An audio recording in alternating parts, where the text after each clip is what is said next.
Hi everyone, this is Penley-Ann Creations. How are you today? I hope you are having a beautiful day.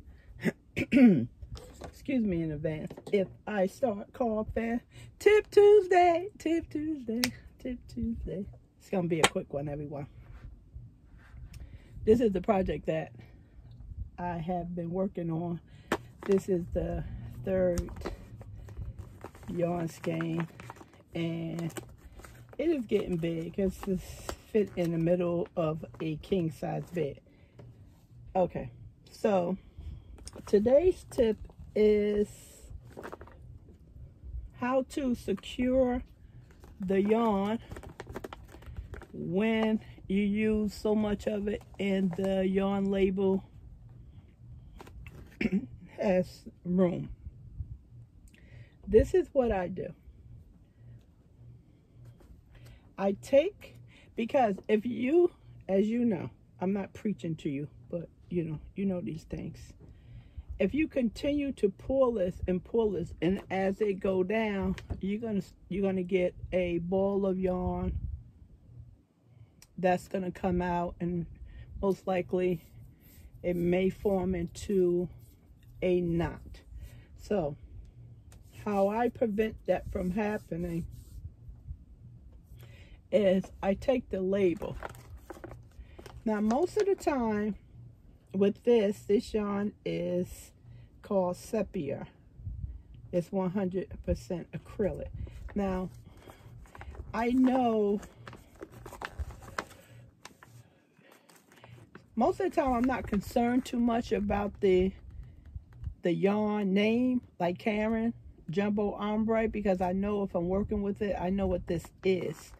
But most of the time, it's not the yarn label I forget. It will be the color of the yarn.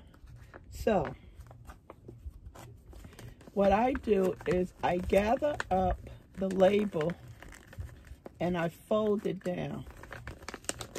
Okay, I fold it and I make it tight as if it just came back from the store.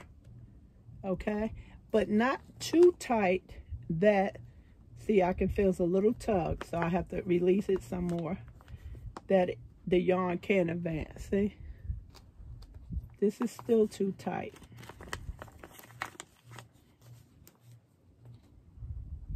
Okay, much better, much better. Okay, so now, being that I'm more concerned with the name of the yarn, then this is how I fold it. So you can fold it in the way that the information you would like to see when you pick this up. Okay, so then I just take a piece of tape,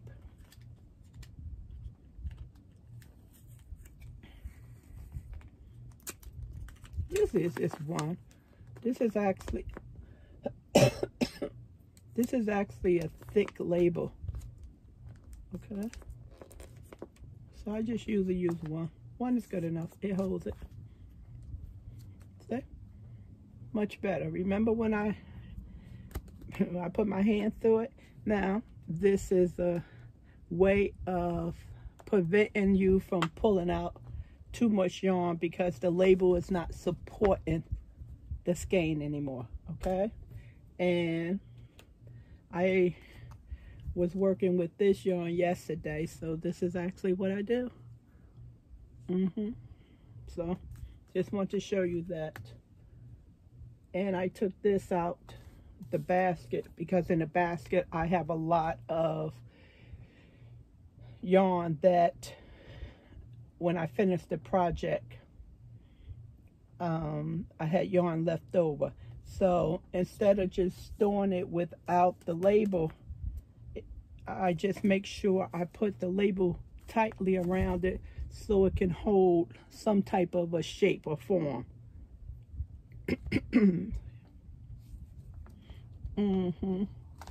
And then on this one, you know, I learned that I couldn't see the color of this.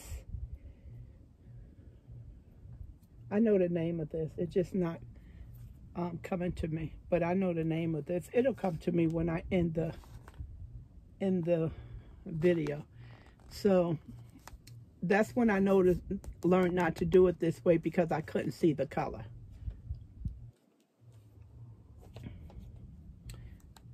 Here go another one. And it just makes it easier for you to get to your stuff. You know, everything. If you put all this stuff in a basket or a bag, you know, it turns into a mess. So this is one way of keeping some type of uniformity to it, just by using the yarn label and just holding it together. Now, see, in this one right here, if you store this like that, it becomes a mess. That's what I want to show you. It becomes a mess. So again, I would just be conscious of the cream color label. And on this one, I was able to fold it the other way and get the name. So I'll probably try and refold this. So sometimes you have to fold it over on itself. So this absolutely worked out perfect, because not only do I have some information about the yarn itself, that it's a medium 4, and the hook and crochet hook and crochet needle, and I also have the color. So this one was perfect right here. It's one little piece of tape. And so one day I'll be able to take all of the scraps, and I have a basket full of this stuff, and I'll be able to lay it out, so when I make that blanket, then nothing is a big tangled mess. And I'm not going to make a ball of everything. That's just not going to happen. I would rather put that time into something else. Okay, so that's it.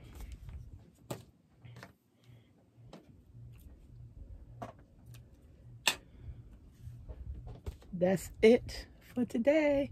I hope this tip found you well. Bye.